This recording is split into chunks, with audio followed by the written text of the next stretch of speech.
اس کو ٹائٹ کرنا پڑے گا.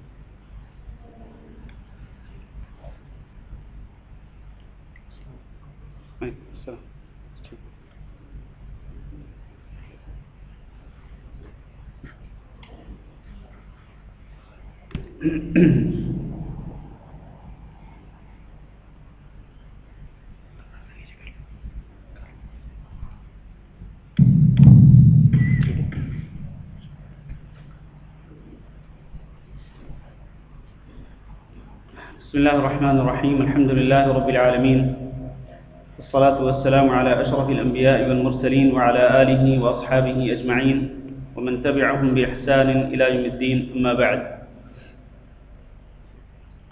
محترم بھائیو اور دوستو، مختصر صحیح البخاری کے درس میں آپ سب حضرات کو خوش آمدید کہتا ہوں.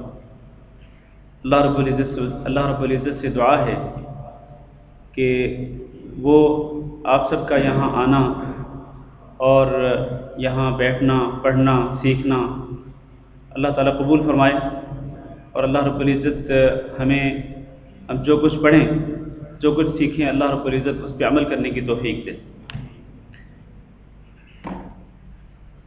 پچھلے درس میں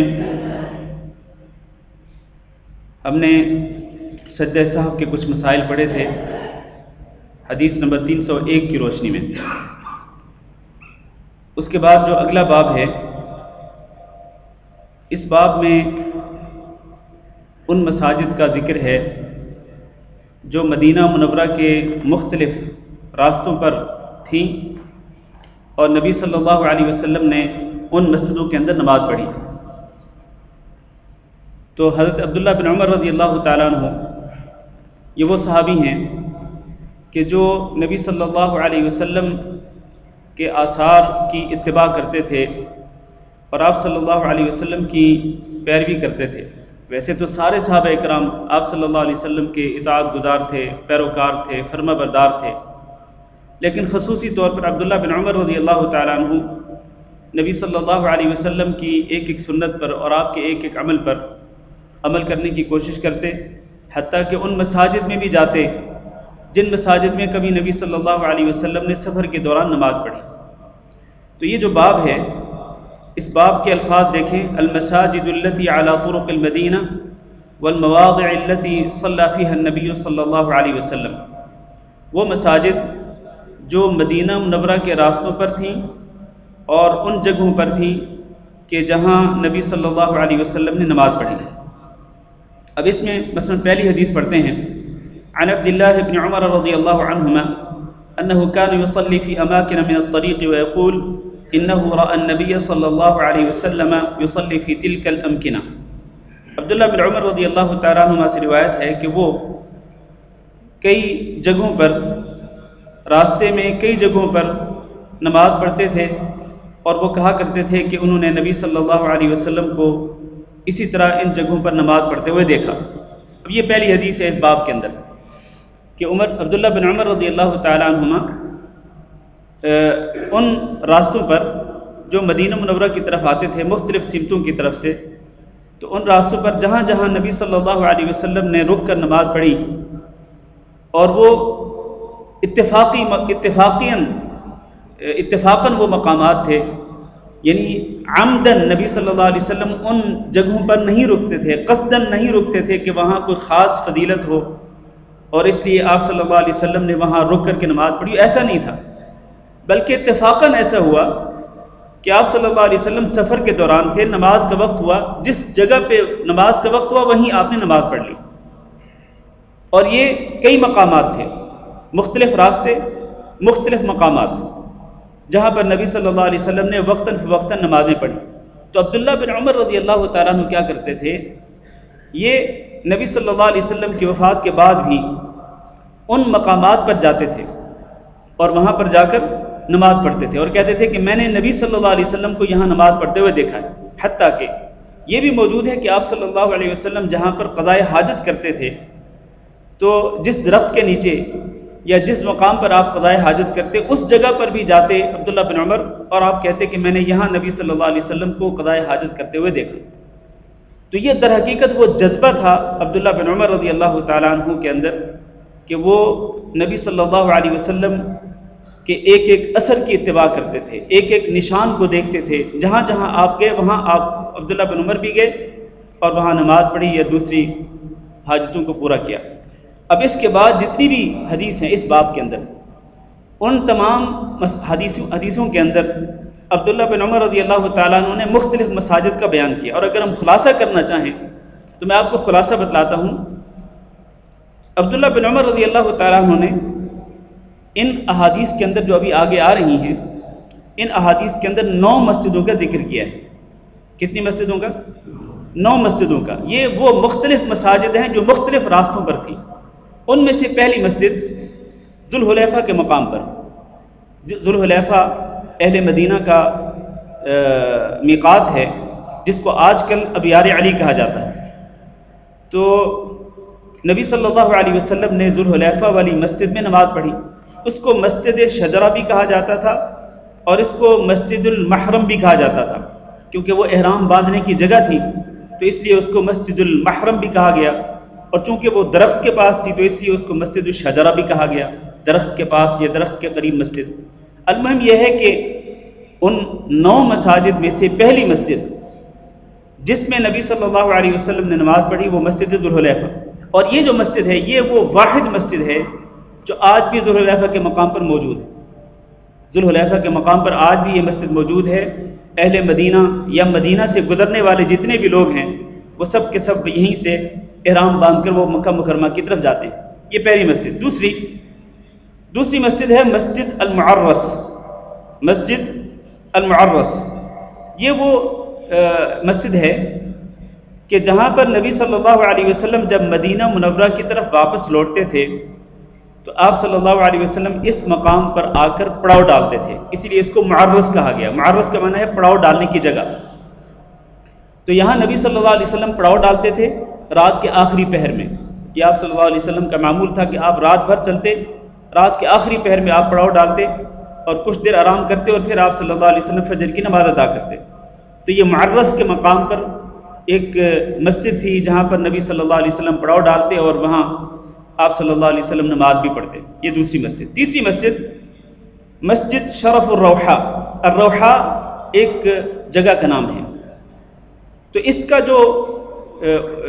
جو اوپر والا علاقہ تھا، بلند جو حصہ تھا اس علاقے کا، تو وہاں پر نبی صلی اللہ علیہ وسلم نماز پڑھتے تھے۔ چوتھی مسجد ہے مسجد عرق الظبیہ، کہ اور یہ وہ مسجد تھی، یہ وہ مقام تھا عرق الظبیہ، یہ وہ مقام تھا جہاں پر نبی صلی اللہ علیہ وسلم نے جنگ بدر کے لیے صحابہ کرام سے مشورہ کیا تھا، اور یہ بدر کی طرف ہے۔ یہ مدینہ سے بدر کے راستے کی طرف جائیں تو وہاں پر ظبیہ مقام پر یہ مسجد تھی۔ تو وہاں پر نبی صلی اللہ علیہ وسلم نے صحابہ کرام سے مشورہ کیا تھا بدر کی جنگ کے متعلق، اور وہ ہم پہلے پڑھ چکے ہیں تفسیر کے درس میں کہ آپ صلی اللہ علیہ وسلم نے کس طرح صحابہ کرام سے مشورہ کیا۔ 5ویں مسجد ہے مسجد الرویثہ۔ مسجد الرویثہ، الرویثہ بھی ایک جگہ کا نام ہے جہاں پر نبی صلی اللہ علیہ وسلم نے ایک سفر کے دوران نماز پڑھی تھی۔ اور 6ٹھی مسجد ہے مسجد العرج، اور 7ویں مسجد ہے مسجد عقبہ حرشہ، اور 8ویں مسجد ہے مسجد مر الظہران۔ مر الظہران یہ مکہ کے قریب ایک جگہ ہے، تو وہاں پر نبی صلی اللہ علیہ وسلم نے نماز پڑھی۔ اور 9ویں مسجد ہے مسجد ذی طویٰ۔ مسجد ذی طویٰ، اور یہ بھی مکہ کے قریب ہے۔ ذی طویٰ وادی تھی ایک، تو وہاں پر نبی صلی اللہ علیہ وسلم رکے اور آپ نے وہاں پر نماز پڑھی۔ یہ ٹوٹل 9 مقامات یا 9 مسجدیں مختلف راستوں پر، جہاں جہاں نبی صلی اللہ علیہ وسلم نے اپنے سفروں کے دوران مختلف مواقع پر نمازیں پڑھی۔ تو عبداللہ بن عمر رضی اللہ تعالیٰ عنہ بھی ان مقامات کا قصد کرتے تھے، قصداً جاتے تھے اور وہاں پر جا کے نماز پڑھتے تھے، اور یہ اصل میں اظہار محبت تھا نبی صلی اللہ علیہ وسلم کے ساتھ ان کو جو شدید محبت تھی اور اطاعت کا جو جذبہ تھا، اتباع اور پیروی کا جو جذبہ تھا، اس کے تحت عبداللہ بن عمر ان مقامات کی طرف جاتے تھے۔ ورنہ یہ بات یاد رہے کہ ان مقامات پر نماز پڑھنے کی کوئی خاص فضیلت تھی نہ ہے، نہ اس وقت تھی ان مقامات پر نماز پڑھنے کی کوئی فضیلت، اور نہ اب ہے۔ جیسے کہ میں نے پہلے کہا کہ اتفاقاً ایسے ہوا کہ آپ صلی اللہ علیہ وسلم سفر کے دوران اس جگہ پہ پہنچے، آپ نے وہاں پر نماز پڑھی، ورنہ وہاں پر اللہ تعالیٰ کی طرف سے آپ صلی اللہ علیہ وسلم کو حکم نہیں دیا گیا کہ آپ اس مقام پہ ضرور نماز پڑھیں، اس کی فضیلت کی وجہ سے ایسا نہیں تھا۔ تو اس لیے خلاصہ یہ ہے کہ ان مقامات کی طرف اب قصدن جانا کہ ہم بھی وہاں پر جائیں اور وہاں نماز پڑھیں، تو یہ درست نہیں ہے ثواب کی نیت کر کے، کیونکہ عبداللہ بن عمر بھی ثواب کی نیت سے نہیں جاتے تھے۔ بلکہ آپ کو یہ بھی بتلا دوں کہ اب ان مساجد میں سے کوئی ایک مسجد بھی باقی نہیں ہے، صرف ذوالحلیفہ والی مسجد ہے، باقی جو 8 مسجدیں ہیں ان کے نام و نشان بھی نہیں۔ وہ ایک عارضی طور پر مسجدیں تھیں جہاں پر نبی صلی اللہ علیہ وسلم نے اپنی حیات مبارکہ میں نمازیں پڑھی، اور وہ چونکہ راستوں پر تھیں، وہاں پر کوئی آبادی نہیں ہوتی تھی، راستوں پر بنی تھی، تو اس لیے اب ان مساجد کے کوئی نام و نشان نہیں ہے، ان 8 مساجد کے کوئی نام و نشان نہیں ہے۔ تو یہ جو حدیثیں ابھی باقی ہیں اس باب کے اندر، ان حدیثوں کے اندر عبداللہ بن عمر رضی اللہ تعالیٰ عنہ نے نشاندہی کی ہے کہ مثلا مسجد المعرس کہاں ہے، مسجد شرف الروحہ کہاں ہے، اس کے آس پاس کون کون سی وادی ہے اور اس کا محل وقوع کیا ہے، مسجد الرویسہ، مسجد العرج، ان ساری مساجد کے محل وقوع کے بارے میں بتلایا ہے عبداللہ بن عمر رضی اللہ تعالیٰ عنہ نے۔ تو ہم ان احادیث کا خلاصہ بیان کر کے، ہم نے کر دیا بیان اس کا خلاصہ، تو ہم آگے بڑھتے ہیں، کیونکہ ان احادیث کے اندر اور کوئی مسئلہ نہیں ہے، صرف یہی کہ فلاں فلاں مقام پر نبی صلی اللہ علیہ وسلم نے نماز پڑھی۔ چنانچہ اب آگے بڑھتے ہیں، اس باب کو چھوڑ کر اس کا خلاصہ میں نے کر دیا ہے، کیونکہ اس میں کوئی اور مسئلہ نہیں ہے تو اس کو ہم چھوڑ رہے ہیں۔ آگے ہم بڑھ رہے ہیں صفحہ نمبر 240 پر، باب نمبر 62 باب سترۃ الامام سترۃ لمن خلفہ۔ اب یہاں سے جو مسائل شروع ہو رہے ہیں وہ مسائل ہیں سترہ کے۔ سترہ کس چیز کو کہتے ہیں؟ سترہ کس چیز کو کہتے ہیں؟ جو نمازی اپنے سامنے رکھتا ہے، چاہے وہ کسی چیز کو اپنے سامنے رکھے، یا مثلا دیوار ہے مسجد کی، یا ستون ہے، یا کرسی ہے، کوئی بھی چیز اپنے سامنے سترے کے طور پر رکھے، تاکہ اس کے آگے سے اگر کچھ لوگ گزرنا چاہیں تو ان کے لیے گزرنا آسان ہو۔ تو گزرنے والوں کی آسانی کے لیے نمازی جس چیز کو سامنے رکھ لے اس کو سترہ کہتے ہیں۔ اب یہ جو پہلا باب ہے امام بخاری نے جو باب باندھا، وہ باب ہے سترۃ الامام سترۃ لمن خلفہ، کہ امام کا سترہ اس کے پیچھے مقتدیوں کے لیے بھی سترہ ہے۔ مثلا یہاں امام کھڑا ہے، اب امام صاحب نے آگے جو سترہ رکھا ہے وہ سترہ امام صاحب کے لیے بھی ہے اور نمازیوں کے لیے بھی ہے، وہ سترہ نمازیوں کے لیے بھی ہے، نمازیوں یعنی مقتدیوں کے لیے۔ مقتدیوں کو الگ سے ضرورت نہیں ہے سترہ رکھنے کی، کیونکہ امام صاحب کے سامنے جو سترہ ہے وہ سب کے سب نمازیوں کے لیے سترہ ہے، لہذا الگ سے مقتدیوں کو سترہ رکھنے کی ضرورت نہیں ہے۔ حدیث پڑھتے ہیں، عن ابن عمر رضی اللہ عنہما ان رسول اللہ صلی اللہ علیہ وسلم كان اذا خرج يوم العيد امرنا بحربة فتوضع بين يديه فيصلي اليها والناس وراءه وكان يفعل ذلك في السفر فمن ثم اتخذها الامراء۔ ابن عمر رضی اللہ عنہما سے روایت ہے کہ رسول اللہ صلی اللہ علیہ وسلم جب عید کے دن نکلتے تھے، یعنی عید کی نماز پڑھنے کے لیے جب آپ صلی اللہ علیہ وسلم نکلتے تھے، امرانا بحربہ، تو آپ صلی اللہ علیہ وسلم ہمیں ایک برچھی کا حکم دیتے تھے، ایک برچھی یا برچہ ایک ساتھ لے لیا جائے، فتوضع بین یدیہ، جس کو آپ صلی اللہ علیہ وسلم کے سامنے رکھ دیا جاتا، فیصلی الیہا، تو آپ صلی اللہ علیہ وسلم اس برچھے کی طرف رخ کر کے اس کو سامنے رکھ کر بطور سترہ آپ صلی اللہ علیہ وسلم نماز پڑھتے تھے، والناس وراءہ، اور لوگ آپ کے پیچھے ہوتے۔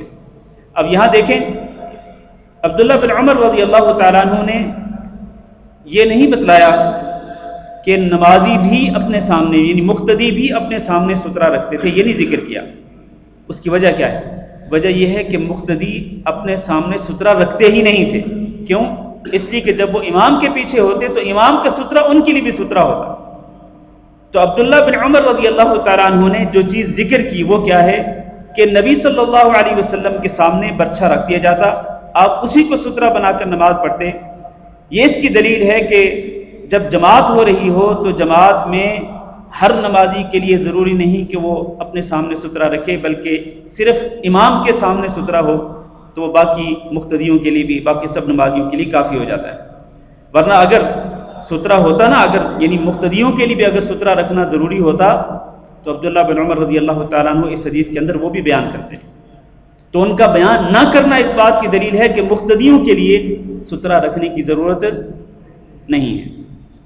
اس کے بعد کہتے ہیں وَكَانَ يَفْعَلُ ذَلِكَ فِي السَّفَرِ، نبی صلی اللہ علیہ وسلم نہ صرف حالت اقامت میں ایسا کرتے تھے بلکہ سفر کی حالت میں بھی ایسے ہی کرتے تھے. فَمِن ثَمَّ اتَّخَذَهُ الْأُمَرَاءُ، اسی لیے اس کو سنت بنا لیا عمراء نے، یعنی بعد میں جو خلفاء آئے انہوں نے اس کو ایک سنت بنا لیا. کیا سنت بنایا؟ کہ جب وہ عید گاہ کی طرف نکلتے تھے تو ان کے ساتھ برچہ بردار جاتے، وہ برچہ اٹھا کے لے کے جاتے اور وہ ان کے ساتھ برچہ جو ہے ان کے ساتھ رہتا، یعنی عمراء اور خلفاء کے ساتھ. چونکہ نبی صلی اللہ علیہ وسلم عید کے دن اسی طرح کرتے تھے تو اس کے بعد پھر اس کو ایک سنت ہی بنا لیا گیا.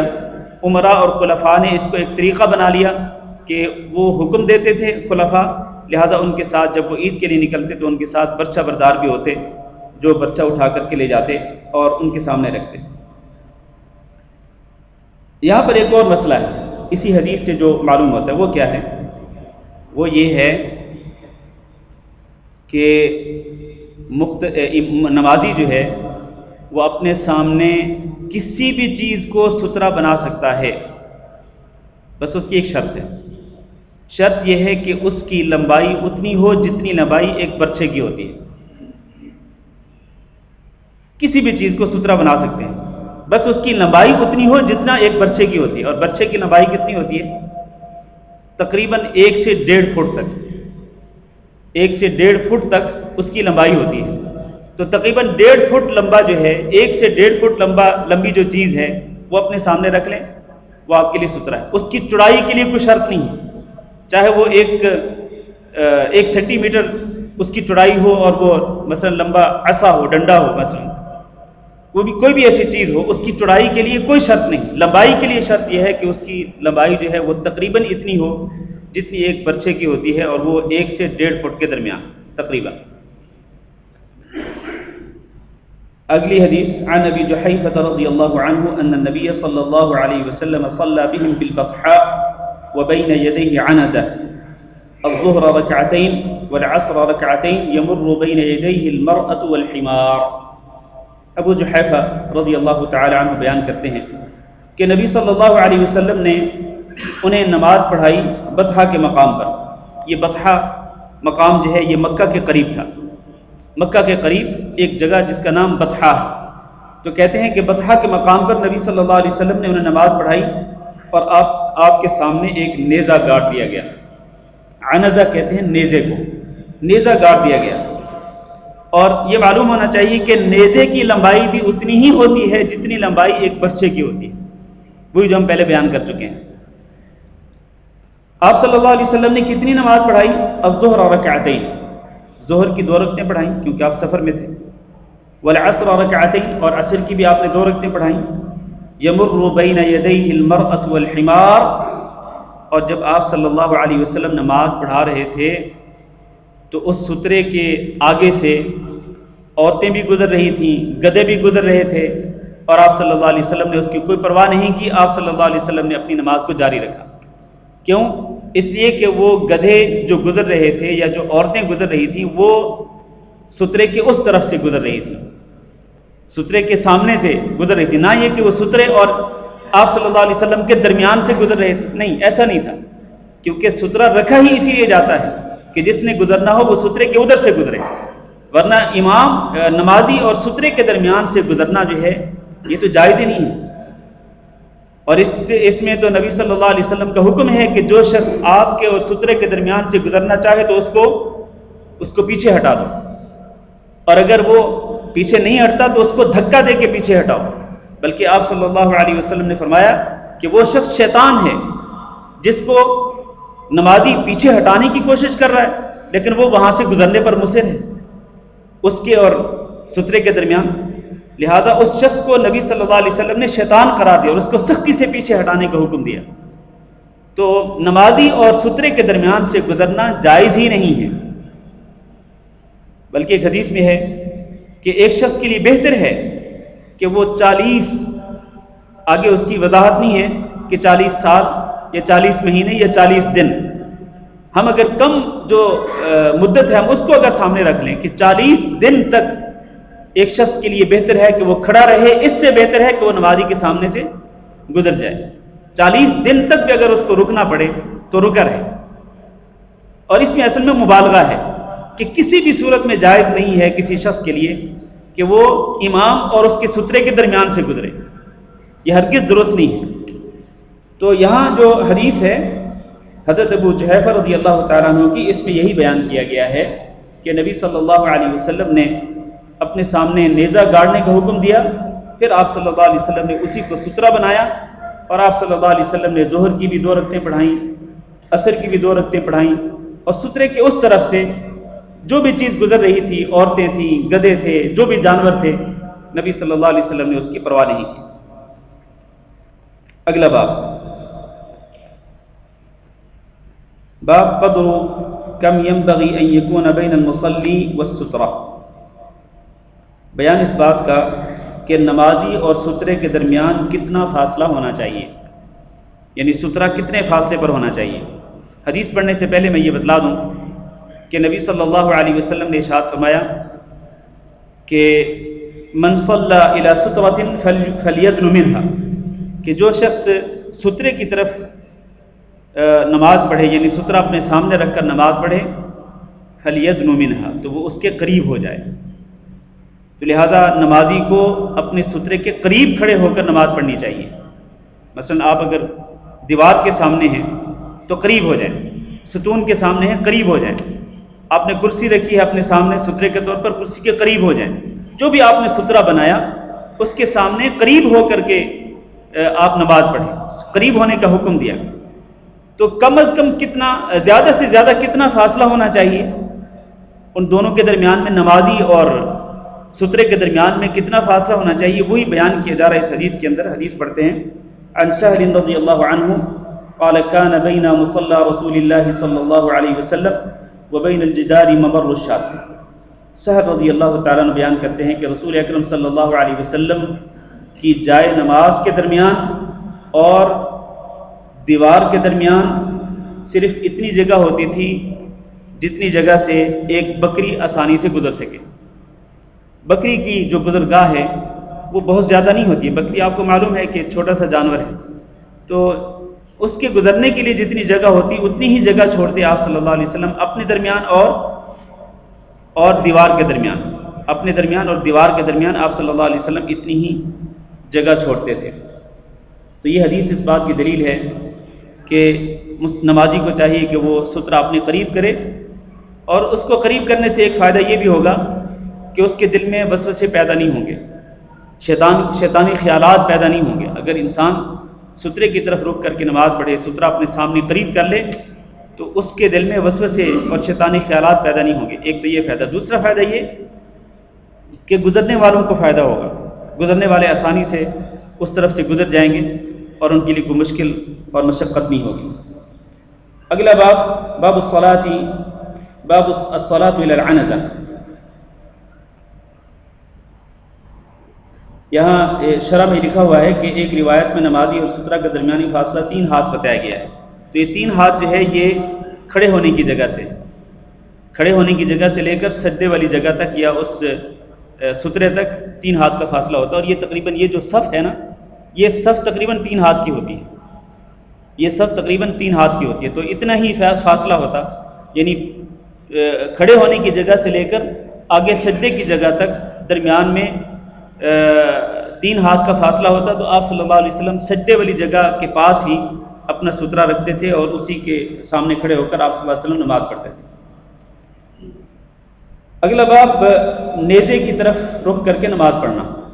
عن انس بن مالک رضی اللہ عنہ قال كان النبي صلی اللہ علیہ وسلم اذا خرج لحاجته تبعته انا وغلام ومعنا عكازة او عصا او عنزة ومعنا إداوة فإذا فرغ من حاجته ناولناه الإداوة۔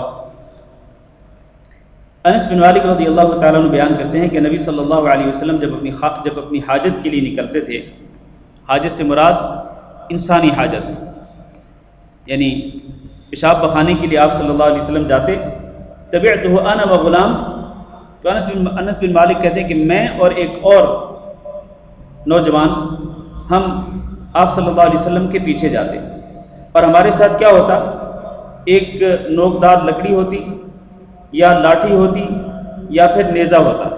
عکازہ کا معنی کیا ہے؟ نوکدار لکڑی، او عصن یا پھر لاٹھی ہوتی، او عنزہ یا نیزہ ہوتا، ومعنا اداوہ، اور ہمارے ساتھ چھاگل بھی ہوتی، وہ برتن بھی ہوتا جس میں پانی لے کے جاتے ہیں آپ کے استنجا کے لیے۔ فإذا فرغ من حاجته، جب نبی صلی اللہ علیہ وسلم اپنی حاجت پوری کرنے سے فارغ ہو جاتے، ناولناہ الاداوہ، تو ہم وہ چھاگل، وہ برتن آپ صلی اللہ علیہ وسلم کو دے دیتے تاکہ آپ اس سے پانی استعمال کر لیں، استنجا کر لیں اور اس کے بعد وضو کر لیں۔ تو یہ جو تین چیزیں ذکر کی انس بن مالک نے کہ ہم تین چیزیں لے کے جاتے تھے، کوئی نوکدار لکڑی یا لاٹھی یا نیزہ، یہ تینوں کس لیے لے جاتے تھے؟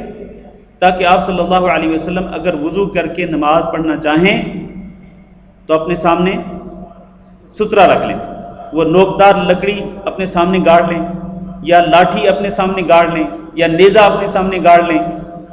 تو اس طرح آپ صلی اللہ علیہ وسلم کے سترا کے لیے ہم یہ تینوں میں سے کوئی ایک چیز لے کر کے جاتے تھے تاکہ آپ صلی اللہ علیہ وسلم اس کو سترا بنا کر اس کے سامنے نماز پڑھ سکیں۔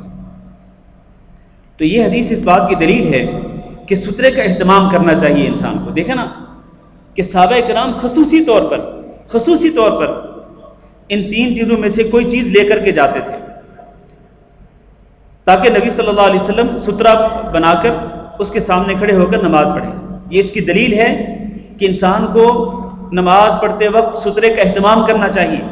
یہ نہیں، ہم دیکھتے ہیں بعض اوقات کہ لوگ مسجد میں داخل ہوتے ہیں اور بالکل راستے پر ہی جو لوگوں کی گزرگاہ ہوتی ہے وہیں کھڑے ہو کر نماز پڑھنا شروع کر دیتے ہیں، بالکل درمیان میں، مسجد کے درمیان میں۔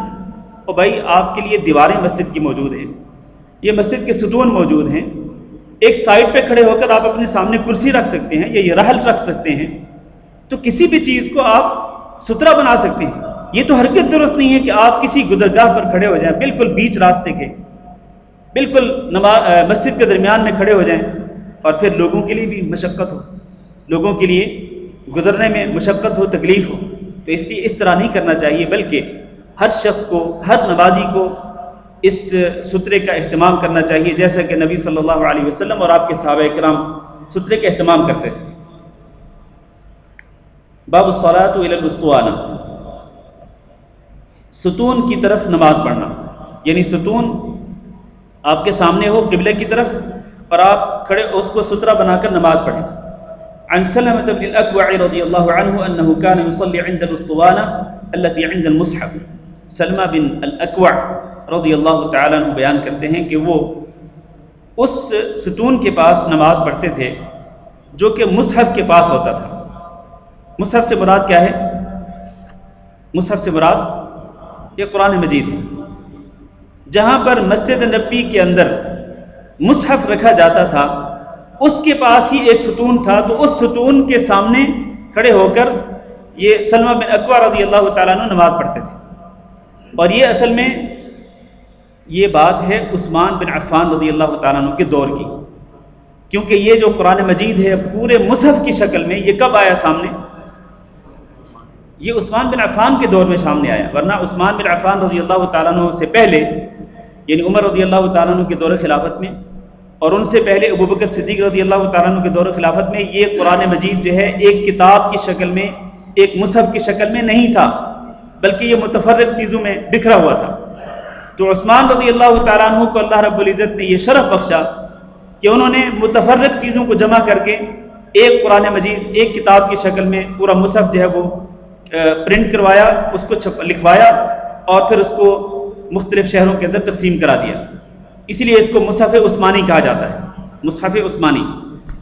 تو سلمہ بن اکوع کہتے ہیں کہ وہ اس ستون کے پاس نماز پڑھتے تھے جو کہ مصحف کے پاس ہوتا، یعنی جہاں پر مصحف رکھا ہوتا اس کے پاس ہی جو ستون ہوتا تو اس کی طرف کھڑے ہو کر نماز پڑھتے. فقیل لہ، ان سے پوچھا گیا یا ابا مسلم، یہ ابو مسلم کنیت ہے کن کی؟ سلمہ بن اکوع کی. سلمہ بن اکوع کی کنیت ہے. اے ابو مسلم اراک تتحرى الصلاة عند هذه الاسطوانة، میں آپ کو دیکھتا ہوں، یعنی یہ پوچھنے والا کہہ رہا ہے کہ میں دیکھتا ہوں آپ کو کہ آپ نماز پڑھنے کی کوشش کرتے ہیں خاص طور پر اس ستون کے سامنے، اس ستون کے پاس کھڑے ہو کر. اس کی وجہ کیا ہے؟ یعنی اس کی کوئی خاص وجہ ہے کہ آپ خاص طور پر اس ستون کے سامنے کھڑے ہو کر نماز پڑھتے ہیں؟ اس کی وجہ قال فإني رأيت النبي صلی اللہ علیہ وسلم يتحرى الصلاة عندها. تو انہوں نے اس کی وجہ بیان کی. کیا وجہ بیان کی؟ کہتے ہیں میں نے نبی صلی اللہ علیہ وسلم کو دیکھا تھا کہ آپ صلی اللہ علیہ وسلم اسی ستون کے پاس کھڑے ہو کر نماز پڑھنے کی کوشش کرتے تھے. باقاعدہ تحری کرتے تھے آپ صلی اللہ علیہ وسلم، یعنی قصداً کوشش کرتے کہ آپ اسی ستون کے پاس کھڑے ہوں. تو اس لیے میں بھی نبی صلی اللہ علیہ وسلم کی اس سنت پر عمل کرتے ہوئے، آپ صلی اللہ علیہ وسلم کی اتباع اور پیروی کرتے ہوئے اسی ستون کے سامنے کھڑے ہو کر نماز پڑھنے کی کوشش کرتا ہوں. اور یہ در حقیقت دلیل ہے اس بات کی کہ صحابہ کرام نبی صلی اللہ علیہ وسلم کی ایک ایک سنت پہ سختی سے عمل کرتے تھے. ان کے اندر جذبہ تھا نبی صلی اللہ علیہ وسلم کی اطاعت کا اور آپ کی فرما برداری کا اور آپ کی سنتوں پہ عمل کرنے کا. ان کے اندر جذبہ تھا. ورنہ نبی صلی اللہ علیہ وسلم نے اس ستون کے پاس کھڑے ہو کر نماز پڑھنے کی کوئی خاص فضیلت بیان نہیں کی کہ اس فضیلت کو حاصل کرنے کے لیے یہ سلمہ بن اکوع وہاں نماز پڑھتے ہوں. نہیں، ایسا نہیں تھا. لیکن نبی صلی اللہ علیہ وسلم چونکہ وہاں نماز پڑھتے تھے، خود آپ کا عمل یہ تھا، تو اس لیے آپ صلی اللہ علیہ وسلم کی پیروی کی خاطر، آپ صلی اللہ علیہ وسلم سے اظہار محبت کی خاطر سلمہ بن اکوع رضی اللہ تعالیٰ عنہ وہاں پر نماز پڑھتے تھے. یہ کس بات کی دلیل ہے یہ حدیث؟ یہ اس بات کی دلیل ہے کہ مسجد کے اندر کسی ستون کو آپ سترا بنا سکتے ہیں، اس کو سترا بنا سکتے ہیں، اس کے سامنے کھڑے ہو جائیں اور سترے کے طور پر اس کو سامنے رکھیں اور پھر نماز پڑھیں، یہ جائز ہے. اگلا باب الصلاة بین السواری فی غیر جماعہ. بیان اس بات کا کہ جماعت کے علاوہ کسی نماز کے اندر ستونوں کے درمیان نماز پڑھی جا سکتی ہے. یہاں یہ مسئلہ بتا دوں کہ ستونوں کے درمیان صف بندی سے نبی صلی اللہ علیہ وسلم نے منع فرمایا. اب مثلا یہ دیکھیں، یہ جو دو ستون ہیں اور اسی طرح وہ پیچھے والا جو دو ستون ہیں، ان دو ستونوں کے درمیان اور ان دو ستونوں کے درمیان صف بندی نہیں ہو سکتی. اگر نمازی اس صف تک پہنچ گئے ہیں، 1 2 3 4 4 صفیں اگر مکمل ہو گئی، اگر 5ویں صف کی ضرورت ہے تو 5ویں صف یہ ستونوں کے درمیان نہیں بنائی جائے گی، بلکہ اس کو چھوڑ دیا جائے گا اور 5ویں صف اس کے پیچھے بنائی جائے گی. ستونوں کے درمیان صف بندی سے منع کیا نبی صلی اللہ علیہ وسلم نے. اور یہ کب ہے؟ جماعت کے اندر. با جماعت نماز ہو تو اس میں نبی صلی اللہ علیہ وسلم نے ستونوں کے درمیان صف بندی سے منع کیا. اس کی وجہ کیا ہے؟ وجہ یہ ہے کہ خلل آتا ہے، صف ٹوٹ جاتی ہے. یعنی ظاہر ہے کہ اگر اس طرح صف بنے گی تو کیا ہوگا؟ ایک شخص ادھر ہوگا اور درمیان میں ستون ہوگا اور پھر ایک شخص ہوگا، تو درمیان میں خلل تو آ گیا. تو اس خلل کی وجہ سے حکم اصل میں یہ ہے کہ جب نمازی نماز پڑھیں تو وہ سب ایک دوسرے کے ساتھ ملے ہوئے ہوں، سب ایک دوسرے کے ساتھ جڑے ہوئے ہوں، حتیٰ کہ پاؤں کے ساتھ پاؤں، کندھوں کے ساتھ کندھے ملے ہوئے ہوں، حتیٰ کہ ٹخنوں کے ساتھ ٹخنے بھی ملاتے تھے صحابہ کرام رضی اللہ عنہم اجمعین. تو اگر ستونوں کے درمیان صف ہوگی تو وہاں خلل آ جائے گا. تو اس لیے منع کیا نبی صلی اللہ علیہ وسلم نے. لیکن یہ تب ہے جب باجماعت نماز ہو تو، ورنہ اگر باجماعت نماز نہ ہو، کوئی شخص اکیلے نماز پڑھنا چاہتا ہو تو وہ دو ستونوں کے درمیان میں کھڑے ہو کر نماز پڑھ سکتا ہے. اس میں کوئی حرج نہیں ہے. اکیلا شخص نماز پڑھ سکتا ہے ستونوں کے درمیان. اگر منع ہے تو صرف صف بندی منع ہے باجماعت نماز میں. تو اب یہی مسئلہ بیان ہو رہا ہے یہاں پر کہ فی غیر جماعت، یعنی جماعت کے علاوہ کسی اور نماز میں، باجماعت نماز نہیں، کسی اور نماز میں ستونوں کے درمیان نماز پڑھنے کا بیان. عن عبد الله بن عمر رضی اللہ عنہما حدیث دخول النبی صلی اللہ علیہ وسلم الکعبہ. عبداللہ بن عمر رضی اللہ تعالیٰ عنہ کی وہ روایت جس میں انہوں نے نبی صلی اللہ علیہ وسلم کے بارے میں بیان کیا کہ آپ کعبہ میں داخل ہوئے، اسی حدیث کے اندر یہ ہے کہ قال فسألت بلالا، عبداللہ بن عمر کہتے ہیں کہ میں نے بلال رضی اللہ تعالیٰ عنہ سے پوچھا حین خرج، جب آپ نکلے، ما صنع النبی صلی اللہ علیہ وسلم، کہ نبی صلی اللہ علیہ وسلم نے خانہ کعبہ کے اندر جا کر کیا کیا تھا، کیونکہ بلال رضی اللہ تعالیٰ عنہ نبی صلی اللہ علیہ وسلم کے ساتھ خانہ کعبہ کے اندر تھے، اور عبداللہ بن عمر آپ صلی اللہ علیہ وسلم کے ساتھ، عبداللہ بن عمر نبی صلی اللہ علیہ وسلم کے ساتھ تھے. آپ کی توجہ نہیں میری طرف. عبداللہ بن عمر رضی اللہ تعالیٰ عنہ نبی صلی اللہ علیہ وسلم کے ساتھ کعبہ کے اندر نہیں تھے، اور بلال رضی اللہ تعالیٰ عنہ تھے. ظاہر ہے کہ جو شخص اندر تھا نبی صلی اللہ علیہ وسلم کے ساتھ، تو اسی کو پتا ہے نا کہ اندر نبی صلی اللہ علیہ وسلم نے کیا کیا، باقی کو تو نہیں پتا. تو اس لیے عبداللہ بن عمر نے پوچھا ما صنع النبی صلی اللہ علیہ وسلم، نبی صلی اللہ علیہ وسلم نے خانہ کعبہ کے اندر جا کر کیا کیا.